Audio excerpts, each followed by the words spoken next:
আজকে শুধুমাত্র মেকআপ দেখাবো না, আজকে অনেক জিনিস তোমাদের সাথে শেয়ার করব।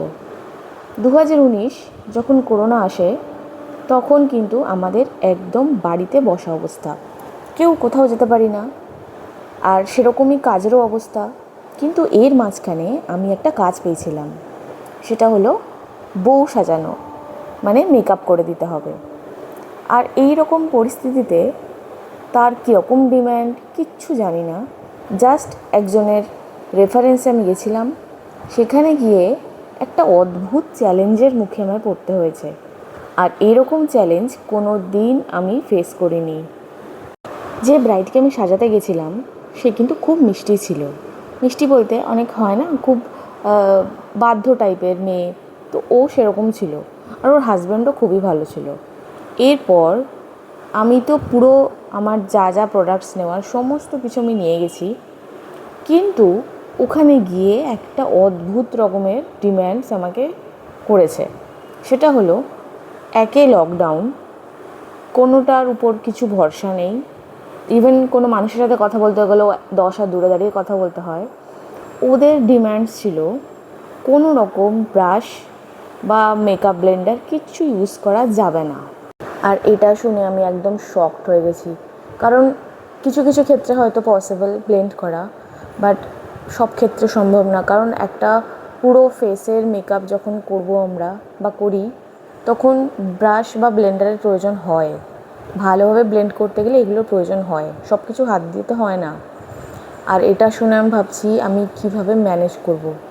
একেই তার রিসেপশন, মানে জাস্ট বোঝো অবস্থা আমার উপর দিয়ে কী চলছে। তো যাই হোক, স্টার্ট তো করলাম। স্টার্ট করে দেখি আর একটা ট্রাভেল। কী জানো, যে ব্রাইডকে আমি সাজাতে গেছি সে জীবনেও কোনো দিন আইব্রো করেনি। Can you believe it? অনেকেই হয়তো স্বাচ্ছন্দ্য বোধ করে না আইব্রো করতে, কিন্তু অ্যাটলিস্ট বিয়েতে তো করে। ও সেটাও করেনি, মানে কোনো দিনও করেনি। তাহলে ওর আইব্রো আর ফোরহেডের অবস্থা বুঝতে পারছো? সেখানে আমাকে ওকে কলকা পরাতে হবে। আমি ইভেন ওকে এটাও বলেছি যে কিছুটা অন্তত শেভ করে দিই। ও বলেছে না, কোনো রকম ব্রাশ ব্লেন্ডার ছাড়া তুমি আমায় মেকআপ করে দাও, যেমন হবে তেমনই আমি অ্যাকসেপ্ট করব। আর এরকমভাবেই তুমি আমাকে কলকা করে দাও, তাতে যা হবে তাই হবে। ওর কথা বলেছে, বাট আমার তো একটা ব্যাপার আছে যে না, ঠিক আছে রিসেপশন, যতটা সম্ভব আমি চেষ্টা করব যে ওকে ভালো যাতে লাগে। সেই রকমই করেছি, হাত দিয়ে মেকআপ করেছি আর ছোট তুলি দিয়ে ওর কলকা করে দিয়েছি।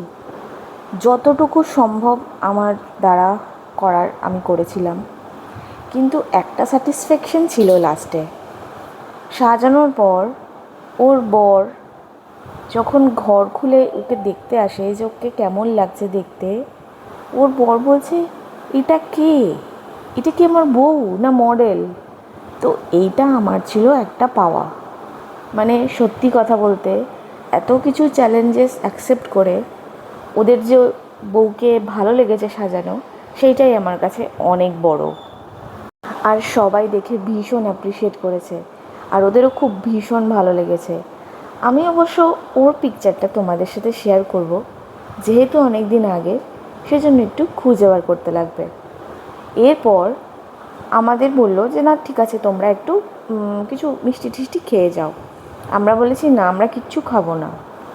কিছুক্ষণ পরেই দেখি আমাদের জন্য খাওয়ার অ্যারেঞ্জমেন্ট করেছে, মানে বাকি গেস্টরা যেরকম এসেছে খেয়েছে, ঠিক আমাদের জন্য এরকমই অ্যারেঞ্জমেন্ট করেছিল।